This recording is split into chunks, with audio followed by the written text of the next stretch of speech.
Alright, so let's go ahead and let's go over your homework. Alright, so you had on page 123, you had questions 4 through 6. So what is average atomic mass? The average atomic mass is the average mass of all of the natural isotopes of an element, and calculated according to the isotope's relative abundancy. So we'll talk more about what that means later on. Number 5, what theory says that tiny particles such as electrons do not absorb or release energy smoothly? That's the quantum theory. Number 6, what principle suggests that it is impossible to simultaneously measure both position and the velocity of an electron? That is the Heisenberg uncertainty principle. Alright, you can go ahead and put that away. Alright, for your classwork, if you remember on Friday, I made you copy out on page 116 the bold elements and their chemical symbols. Well, today you're going to do page 117 and copy out their bold names of the elements and their chemical symbols. So this one has 18 on it because you have 35 total. So 17 on page 116, 18 on page 117. So I want you to do that. Shouldn't take you too long. Maybe 5 to 10 minutes if you work really slow. But this should probably take you about 5 minutes, depending how fast or how neat you are. So make sure you're using your time properly. I want you to copy out the bold term, their name, and their chemical symbol. I want you to do that 5 times. So again, shouldn't take you too long, but go ahead and pause the video if you need to, so that way you can actually spend time working on this. So again, about 5 to 10 minutes, shouldn't take you super long. So go ahead and pause the video and work on that. Alright, assuming that you're back now, that means you've already done it. So let's go ahead and let's start practicing with them. So like how I did on Friday with the flashcards, and I think you can see them, but if not, I'm going to say the letters as I hold them up, so it'll help you to learn them quickly. Remember, I told you last week when this quiz was. When is it? Wednesday. So make sure you're spending time. We only have today, tomorrow, and then you're going to take it on Wednesday. So make sure you are using your time properly. Don't try to just wing it at the last second. It's not going to be fun. Alright, so ZR is what? Zirconium. Good job. So hopefully you found it. So this is pronounced zirconium. It's a little bit weirder. So zirconium. Alright, AG. Now remember, this one's based off its old name. So the name does not start with AG. This is silver. Good. Na. Again, also based off the old name. Sodium. S. Sulfur. I'm going slow on purpose, so that way we'll start picking up speed as we get into these. N. Nitrogen. Si. Silicon. No, I always heard it pronounced silicon growing up. Some people say silicon now. So that's fine as well. So silicon or silicon. So I'll try to say silicon, that was a little bit more common today. Silicon. K. Potassium. Ra. Radium. Rn. Radon. U. Uranium is the only one. Zn. Zinc. P. Phosphorus. O. This one should be easy. Oxygen. Exactly right. Ni. Nickel. Sn. Tin. Students last year memorized it as SIN is sin, which is what this kind of looks like with SN, and sin rhymes with 10. So if that helps you, cool. If it doesn't, I'm sorry. Find something to help you to remember it. So SN, 10. Hg, this one's tricky. Mercury. Ne, neon. W, sounds entirely different. Tungsten. Alright, so did you know those? We're going to do it a little bit faster now. So if you're going off the chart on page 117 or off your classwork, make sure you're trying to learn them. I'm going to go a little bit faster this time. Alright. N, nitrogen. S, sulfur. Na, sodium. Ag, silver. Zr, zirconium. W, tungsten. Ne,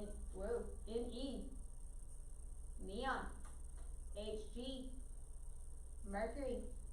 SN, tin. Nickel, oops, I actually said the name by accident instead of the abbreviation. O, oxygen. Ni, nickel. P, phosphorus. Zn, zinc. U, uranium. Rn, radon. Ra, radium. K, potassium. Si, silicon. Alright, we're going to do it a little bit faster, so try to keep track of how many are you getting right, or can you beat me whenever I say the name? So you want to start getting quick with them. I know this is a little bit boring, but hey, try to see it if you can beat it. If you want to make these cards at home and practice with your parents, that'll help you out. Alright. K, potassium. S, sulfur. O, oxygen. Sn, tin, almost said sin, tin. N, nitrogen. Si, silicon. Hg, mercury. Ra, radon. Ra, radium. Rn, radon. Ne, neon. W, tungsten. U, uranium. Zn, zinc. P, phosphorus. And I, nickel. Zr, zirconium. Ag, silver. Na, sodium. Alright, so I'm going to add in the cards from last week. So if you remember, there were 17 from last Friday. So this time we're going to go a little bit slower because you might not remember them as well. So we're going to a little bit slower, but you want to start learning all 35. If you need to pause the video as a side note and go back and drill because you feel like you don't know them, or if you just want to watch me drill them over and over again, that might help you as well. So that's one of the nice things about having videos on YouTube. You can go back and rewatch certain parts. So if it helps you to hear it over and over and over again, go back and watch the videos over and over and over again. Whatever helps you to learn them. So remember, the quiz though is Wednesday. So here's all of them 35. So if you want to, again, just watch this part. They'll only do it probably one time today because they don't have a whole lot of time. But if you want to watch this one part over and over and over again to help you learn them, that's fine. Some of you might be more of audio learners, or listening is better for you. Some of you might just need to make your own flashcards and just drill them yourself. Whatever works for you is fine. Alright, so I'm going to go a little bit slower. This is all 35, and I have a thicker stack now. Alright, Ra, radium.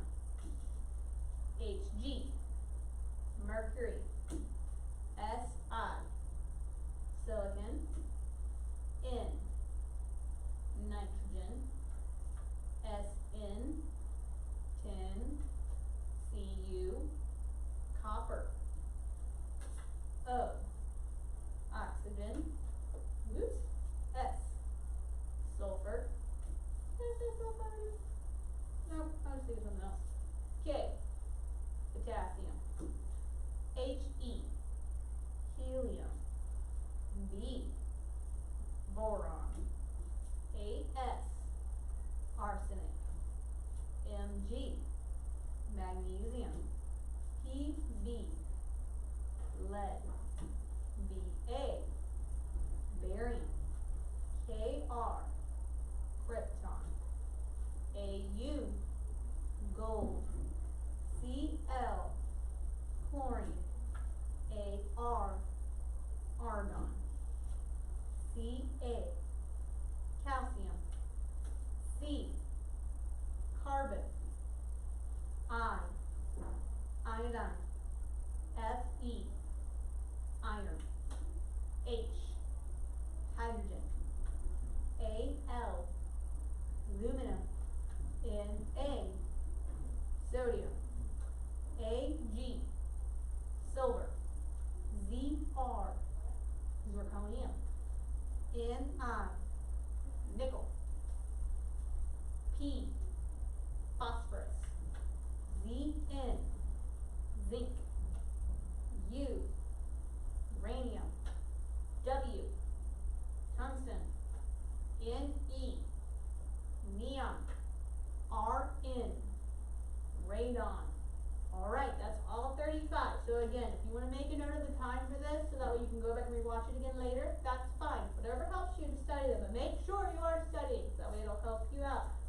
quiz on Wednesday. I'm just gonna leave this stack of them here. I'll organize them later. Alright, so let's go ahead and let's get into it. I didn't make you write down terms and definitions for classwork because the periodic table is more important right now. But you want to be going back and reviewing your terms and definitions. So try to think of the answer as I ask the question. What is the organized study of the composition and interactions of matter? Chemistry. Good job. Alright, what is, or who proposed the atomic theory of matter? Who proposed it? John Dalton. What are the 5 parts of his atomic theory? Every element consists of tiny particles called atoms. What's another part? All atoms of a particular element have the same properties. Different elements have different properties because their atoms are different. Atoms of different elements can combine in specific ways to form compounds. And then number 5, chemical processes are the result of rearrangement, recombination, or separation of atoms. And you just make a note of the 5 parts of Dalton's atomic theory. Alright, so all matter consists of tiny particles called what? Atoms. And then what do you call a substance that's made of a single type of atom over and over and over and over again? An element. Perfect. Hang on, I forgot to set up my slide. I'm just going to talk loud from over here. What do you call 2 or more atoms hooked together? 2 or more different atoms chemically linked together. That's a molecule. What if it's 2 or more different atoms specifically? That is a compound. So remember, 2 or more atoms just hooked up together, that's a molecule. The 2 or more different atoms specifically, compound. Alright, what do you call physical combinations of elements and compounds where they're just next to each other, but they're not chemically combined, they're just next to each other? That's a mixture. What do you call a metal mixture? An alloy. Make a note for those. Let's see. Alright, what do you call the unique abbreviation for an element? Like fluorine has F. What do we call that? The chemical symbols. Alright, so what do we call, John Dalton originally thought that an atom was just a hard sphere. We know now that atoms can be broken apart into smaller pieces. What term refers to the fact that you can break an atom into smaller pieces? What do we call those smaller pieces? Subatomic particles. Make a note for that. So subatomic particles. Alright, so there are 3 basic parts as far as we know. So on the inside of an atom, you have the nucleus that's made up of 2 types of subatomic particles. So what's one of the 2 types of subatomic particles in the nucleus of an atom?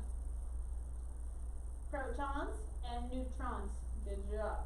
Alright, so what term refers to the fact that they're both in the center or the nucleus of an atom? What do we call them since they're both in the center? Nucleon. Good job. Alright, so the positive charge is in what part of an atom? So the proton, neutron, or electron. Which part has a positive 1 charge?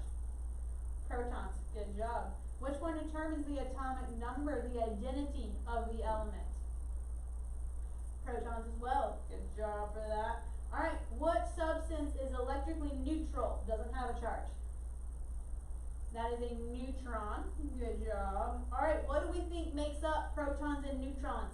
Again, we're not really sure, but this seems like this is the best guess. Quarks. Good job. So quarks make up protons and neutrons. What is the third subatomic particle that's flying around the outside of the nucleus? So typically we draw it as circles flying around. Again, not quite accurate, but this is a good representation. Right, we call those electrons. What charge does an electron have? -1. Good job. Alright, if I take my number of protons, my atomic number, and I add protons to it, can I do that to an element and still have the same elements? No. Protons determine the atomic number. They also have a +1 charge. So if I add or take away protons, I'm jumping elements. I cannot have a carbon atom, which normally has 6. It can only have 6. If I take away 1, I don't have carbon. I have boron, I believe, off the top of my head. I did not actually look. I'm pretty sure it's boron that has 5. Yep, boron that has 5. If I add an extra element, I have nitrogen. So carbon can only have 6. What if I change up the number of neutrons? Remember, neutrons have a charge of neutral, or just have a charge of 0 if you think of it that way, but there is no charge, that's fine. So if I change, can I change the number of neutrons and still have the same elements? Yes. Now, what do we call an element that has lost or gained neutrons? It's higher, it's lighter or heavier than normal. Isotopes, good job. So we either have more mass, or you want to think of them as heavier, that's fine, but more mass technically, or they're lighter, they have less mass. Alright, remember, they're called isotopes. Remember, if I have an electron, electrons have a -1 charge, make a note for that. Can I have a carbon atom that has a different number of electrons? Yes, I can. Now remember, if I have 6 protons, I have a +6 charge because each proton has a +1 charge. If I have 6 of them, that means I have a total +6 charge. If I have 6 electrons, that means I have a total -6 charge. Added up together, I get a charge of 0 because we're neutral. There is no overall charge. Now let's say though that I gain an extra electron where I have -7 plus +6. What's going to be my charge? -1. Alright, what do we call, what's the general term for an element that has a charge? It can be positive or negative. An ion, good. What if it's a negative charge specifically? What do we call it then? Anion, perfect. Now let's say I have 1 less electron. So let's say I have 5. What's going to be my charge now? Overall, my entire carbon atom. +1. What do we call it if it has a +1 charge or a positive charge specifically? Cation. Good job. Now remember, let's say though that I start off with those -6 electrons. I'm sorry, if I start off with 6 electrons, and so I have a total charge of -6. But I want it to be a cation. Can I just add on an extra proton and get, whoops, that is not good math. And could I get a cation carbon if I do this? No, because will it still be carbon if I add on a proton? No, it'll be nitrogen. So you can only get, if you want a certain element to be an ion, you can only add or subtract electrons. You cannot change the number of protons. Alright, so make a note for all those terms we're going through. Oh, I skipped electron shells. Let's go back to electron shells. Alright, what is an electron shell? That is a layer that surrounds the nucleus of the atom. We're going to talk more about this later on. So they're also named, the other name for them is energy levels. So they can only hold 2 times the energy level squared. So when it's at energy level number 1, it can only hold 2 electrons. So 1 times itself, so 1 squared is 1 times 2 equals 2. Now remember, why is that the way it is? Why can't I just shove in a whole bunch of electrons into that first energy level? Right, because they don't like each other because they're both -1, so they don't like each other, they don't like doing that, so they want to spread from each other as much as possible. But they're still attracted to the center of the atom because of the positive charge of the protons. Alright, what letter do we use to designate that first layer? A, B, C, D, E, F, G, H, I, J, K, L, M, N, O, P, Q, R, S, T, U, V, W, X, Y, and Z. I totally blanked on where I was. Alright, so which letter? K, good job, because he thought that it was the middle layer, when surprise, it's the top layer, or the closest one to it. Alright, just make a note for that. Alright, that's pretty much all we talked about on Thursday and Friday. So we've already covered a whole bunch of terms, even though it's only been 2 days since your exam, so make sure you are studying and staying on top of it. You don't want to get overwhelmed by trying to cram everything in one day. Alright, so to make a substance that consists of ions is ionic. That was the very last term right before we start talking about atomic measurements. So a substance that consists of ions is just called ionic. We're going to talk more about these later on. Just make note of all your terms. So atoms, elements, compounds, molecules, mixtures, alloys. We're going to talk about this table still, so I'll come back to it. Alright, so nucleus, nucleons, neutrons, protons, electrons, energy levels, or energy shells. Alright, so getting into atomic measurement, I'm going to go back to the periodic table so I can use this. Alright, the mass number is the total number of protons or neutrons in the nucleus. So it's the total number of nucleons. We're going to stick with carbon because your book sticks with carbon and carbon's easy.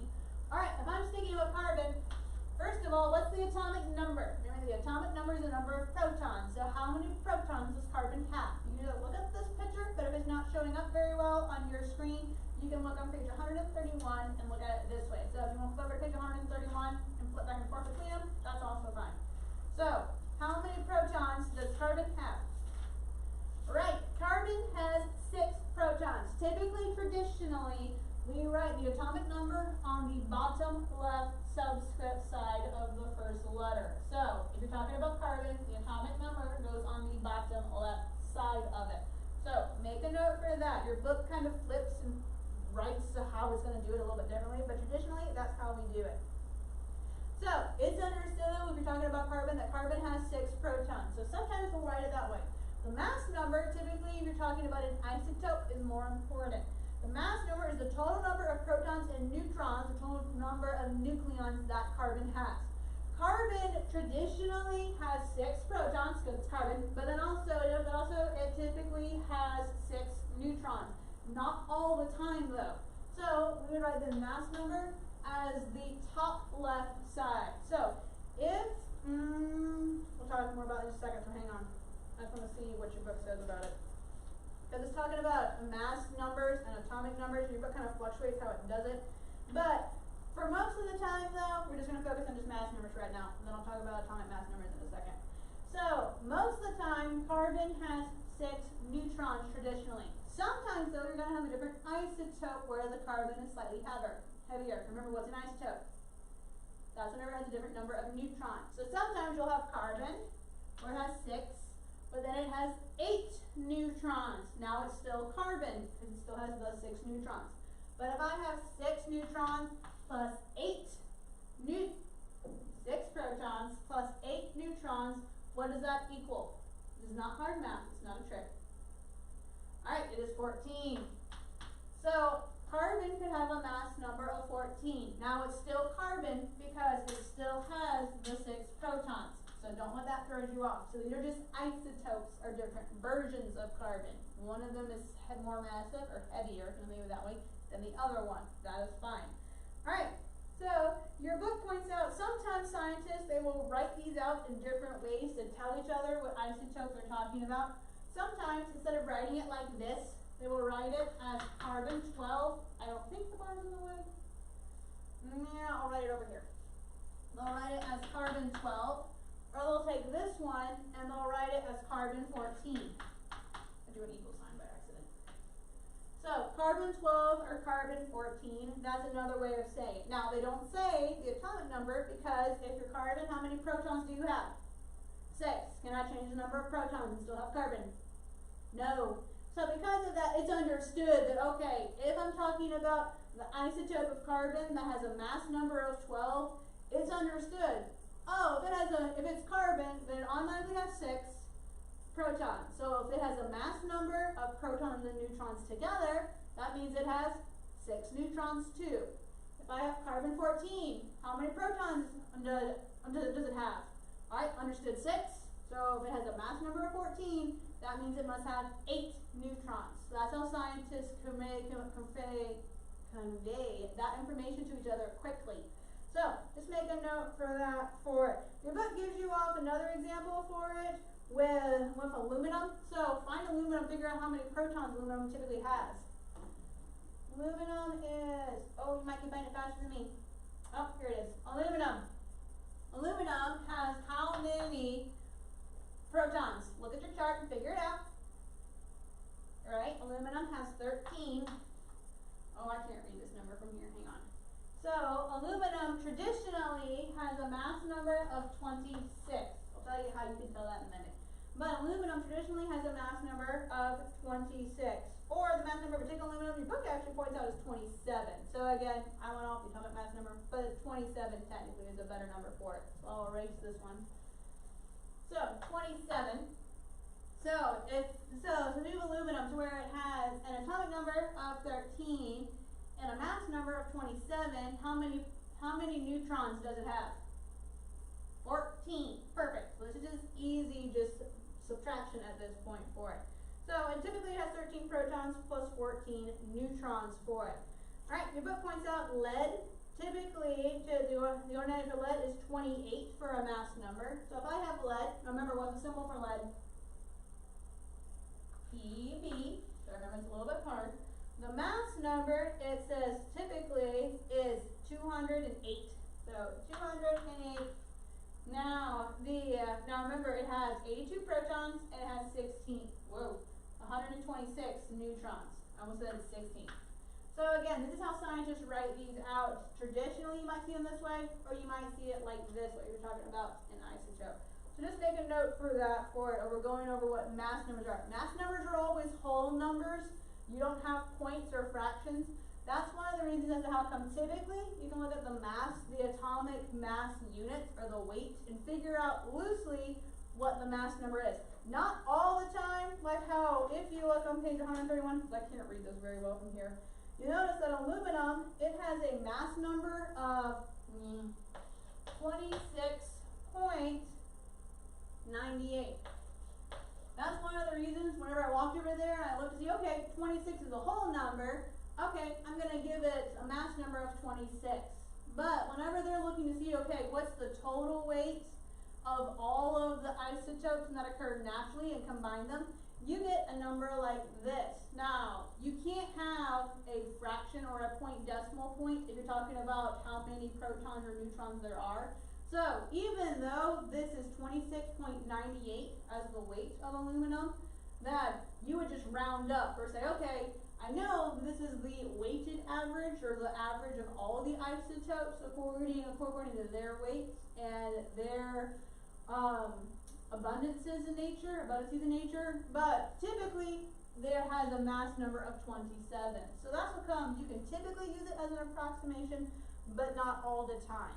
So let's look over though and talk about the atomic mass units. How do we get the weight, or how do scientists assign the weight in the periodic table? So your book points out the mass of the atom. Most of the mass of the atoms comes from protons and neutrons, but not all the time. Electrons are so tiny. Their weight doesn't really matter. It does very slightly, but most of the time we're talking about protons and neutrons. So whenever we find a sample though of an element out in nature, we don't find it in one pure type of isotope. We find it typically whenever you have a sample, a lot of different isotopes all together.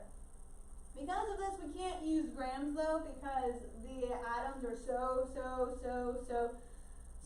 small. Using grams or kilograms is just too large. We have to use something smaller. The units we use for it are the atomic mass units. So your book gives you the abbreviation for it. So AMU, that's one abbreviation. That's slightly your book gives you the U one. That one's slightly dated, so if you want to write AMU, that one's a more updated abbreviation for it. That's fine. I'll take either one. So just U or AMU, either one is fine. This one's slightly more updated, so if you want to take AMU, that's fine for it. So your book gives you the definition of it. So remember, with the SI system, we want to be as exact as possible. So the mass of an atom in atomic mass units is approximately equal to the mass number. The atomic mass unit is defined as 1/12 the mass of a carbon 12 atom, which has 6 protons, 6 neutrons, and 6 electrons. So that's how they figured out how much a atomic mass unit. One of the ways is they basically took 1/12 the mass of a carbon 12 atom and basically said, okay, here's how much one individual atomic mass unit weighs. Alright, so make a note that the mass of an atom in atomic mass unit is approximately to the mass number. So like I was talking about with aluminum, it's 26.98. I think is what I wrote a minute ago. Shouldn't have erased it. I can't read my screen from this angle. So aluminum 26.98. So again, the mass number you can round and figure out, okay, that's 27, a whole number, because I can't have 26.9 protons and neutrons together. So again, this is an approximation. Typically, you can look at this and say, okay, this is an approximation value.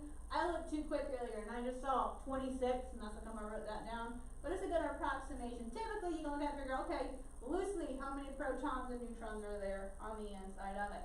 All right, the average atomic mass, this is the average mass of all the natural isotopes of an element, calculated according to the isotope's relative abundances. They don't want to just average them, so because of that, typically whenever you have a sample, you have a bunch of different isotopes all together. You don't find just one pure isotope. Your book uses lead as an example, which as a side note, lead has how many protons? 82, so just make a note for that. So on the periodic table if you want to find it as well. Lead, 82, looking at this one. So, lead, your book points out that you can have it in a couple different isotopes. Now remember, they all have how many protons? It's lead. 82. So your book points out, I'm going to draw these out really quick, the typical sample of lead has about 1.15% of lead 204, I'm using the abbreviations for it. You have lead 206, you have lead 207, and you have lead 208. So scientists, I say, okay, we find all these different isotopes of lead. Now these are all still lead, but they have different weights. So how do we decide what the average is? Well, look at the percents in front of them. So for this first one, it only has 1.5%. That's a very small percent of lead is this one. So the next one, lead 26, that one has 24%. Okay. 1/4, that's kind of close. The next one, 22% is lead 207. Alright, that's also about 1/4, loosely. The last one, 52%, that is Pb208, so 52.5. I forgot 0.5. Alright, so scientists go, okay, well, this one's technically the most, so should we assign it just based off that? Well, scientists decide, okay, what we're going to do is we're going to multiply how much each one is there by, and then add it all up, and then figure out the average. We call that the average atomic mass. Technically, it's the weighted average, because not only is it how much of the isotope is there, like which ones are there, but it also factors in, okay, which one is there the most of. So we call that the average atomic mass, weighted average technically. You work more on that in chemistry next year. So just make a note though, whenever a scientist is talking about the average atomic mass, or if you're on a periodic table, look at the average atomic mass, they mean this is the weighted average or the average atomic mass based on not only what natural isotopes we find, but then also how much of them we find in nature. So what percentage do we find them in nature as well?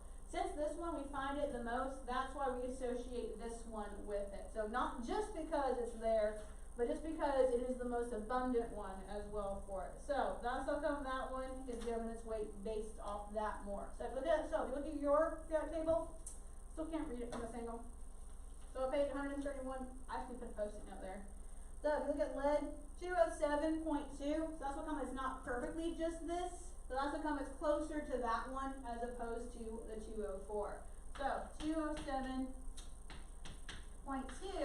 that one is considered the average or the weighted average of lead. Now this one occurs more, that's why it's not just 208, because we do find other isotopes of lead. So all of them, because all of them together, the weighted average is 207.2. Remember, mass number typically is 208, but the average, the weighted average, or the weighted atomic mass. I'm gonna get my terms mixed up if I don't say them slowly. So the mass number of protons and neutrons together, 208. But if you're talking about the weight for it, so the weight is the average atomic mass. So again, be careful with your terms. It is extremely easy to flip them around. So if you say them too fast, they're very easy to get them mixed up. So be careful as you're going through it, either reading them on quizzes or tests, or writing them in your homework. You don't want to accidentally flip them. So average atomic mass, that refers to the weight of it. And we use atomic mass units. That's the unit that we use to weigh them. Grams and kilograms are too big. Alright. So, terms that are very similar. I'm sorry, sometimes scientists give extremely similar names to things, but be careful as you're going through it, because you don't want to get them mixed up. Alright, really quick, quantum mechanics, talking about, okay, what does an atom look like? So, getting into this section, I'm going to flip down to over here now. Alright, Dalton originally thought, remember, that these atoms were uncuttable. So he drew them as kind of like these hard spheres, kind of like marbles. Because he said, okay, they're not cuttable. We realized, though, not quite right, so we're going to have a different model. Your book kind of skips over this, but J.J. Thomson, he came up with his model where he thought that all of the pink part was like the nucleus of all the protons and neutrons kind of spread out to where it's this giant charge, and you have electrons embedded in it, kind of like a plum pudding. It looks more like a chocolate chip cookie, but he called it the plum pudding model with the idea of you have this giant sphere of positive charge and the electrons are stuck in it. So again, that's what that picture is trying to show you. You have Rutherford that he came up with his model. This is the one that we typically associate it with, where you have that center nucleus and all the electrons are flying around it like planets around the sun. That's whenever you're drawing a picture really quickly of the atom. That's what we typically draw it as. So again, not perfect, not entirely accurate either, but it's a good, fast way to draw it. So, make a note for that though. Alright, better descriptions were coming out though in the 1900s. So, Max Planck, you want to know the scientists and what they said. So, on to page 120, Max Planck, he came up with the quantum theory. He said that tiny particles such as electrons do not absorb or release energy in a smooth flow. But basically you have to have these packets of energy that they have to either absorb or release to move from one energy level to another. So he called these quantrums. So he would say, okay, here's these packets of energy, so you have to absorb a quantrum or give off a quantrum, or quantra, you're talking about more than one. So basically what he's describing it as is he's saying, okay, you have to absorb energy. If you're going from one energy level to a higher energy level, you have to release energy if you're going to go from a higher energy level to a lower energy level. You have to lose or gain energy. Your book describes it as like a tennis ball bouncing down stairs. Hopefully you've never bounced a tennis ball down a stair dangerously. But it's the idea of, okay, you have a tennis ball, it's going fully from one stair to the next stair, to the next stair, to the next stair. It's not a slinky where it's on two stairs at once. It's the idea of it's fully going from one to the other stair as it goes down. So that's the idea of it's losing or gaining energy as it jumps from one layer to the next layer. Alright. Let's see. Your book points out though, as you have the electron, it gains a quantum of energy, it moves farther away from the nucleus. So it's getting higher or farther away. So if you're talking about energy levels, then okay, you have the nucleus, you have the energy levels over here. So if it's going to get farther or higher away from the nucleus, it has to absorb energy. If it's going to get closer towards the nucleus, it has to lose energy. Let's see. Make sure I covered everything. Alright, so your book points out, in other words, electrons change hills only when they lose or gain energy. We call that a quantum jump, not a quantum leap. I get that some years. So, quantum jump, be careful for that. So, make a note of that. So, whenever you have them jump from one energy level to the next energy level, we call that a quantum jump. And it has to do that by gaining or losing a quantum, a packet of energy. Alright, I think I'm just about out of time, so go ahead and we'll stop there. Make sure you are studying your periodic table and that you're working on it. So don't wait till the last second, because remember, you're going to have your quiz on Wednesday. You're going to have your quiz on it on Wednesday, so don't forget. Make sure you're studying. Alright, your homework for tonight. Read pages.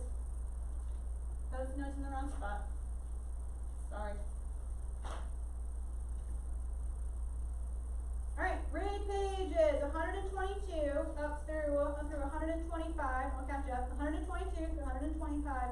Answer on page 129, questions 1 through 3. Answer on page 109, questions 1 through 3. So, read pages 122 through 125. Answer on page 109, questions 1 through 3. Alright, hope you have a great day. Study